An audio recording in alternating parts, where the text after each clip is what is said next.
This video education and information purpose only.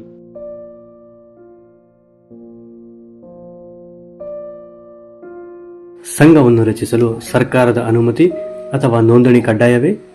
ಸಂವಿಧಾನ ಏನು ಹೇಳುತ್ತದೆ ಗೊತ್ತಾ? ಭಾರತದ ಸಂವಿಧಾನ ಅನುಚ್ಛೇದ 19(1)(c) ಪ್ರಕಾರ ಪ್ರತಿಯೊಬ್ಬ ನಾಗರಿಕನಿಗೂ ಸಂಘ ಅಥವಾ ಒಕ್ಕೂಟ ರಚಿಸುವ ಮೂಲಭೂತ ಹಕ್ಕು ಇದೆ.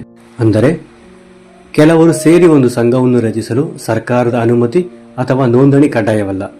ಉದಾಹರಣೆಗೆ, ನಿಮ್ಮ ಊರಿನ ಯುವಕರ ಸಂಘ, ಕನ್ನಡ ಸಂಘ, ಪರಿಸರ ಸಂರಕ್ಷಣಾ ತಂಡ, ಸಾರ್ವಜನಿಕರ ಹಿತರಕ್ಷಣಾ ಸಮಿತಿ ಇವುಗಳು ನೋಂದಣಿ ಇಲ್ಲದೆಯೂ ಕಾರ್ಯನಿರ್ವಹಿಸಬಹುದು.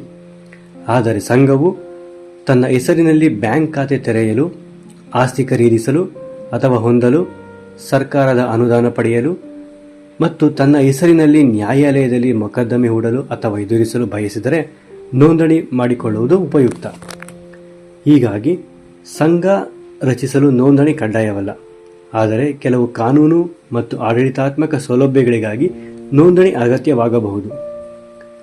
ಮೂಲಭೂತ ಹಕ್ಕು ಸಂವಿಧಾನದಿಂದ ಬರುತ್ತದೆ, ನೋಂದಣಿ ಸೌಲಭ್ಯಗಳನ್ನು ನೀಡುತ್ತದೆ. ಇವೆರಡನ್ನೂ ಒಂದೇ ಎಂದು ಭಾವಿಸಬೇಡಿ. Thank you.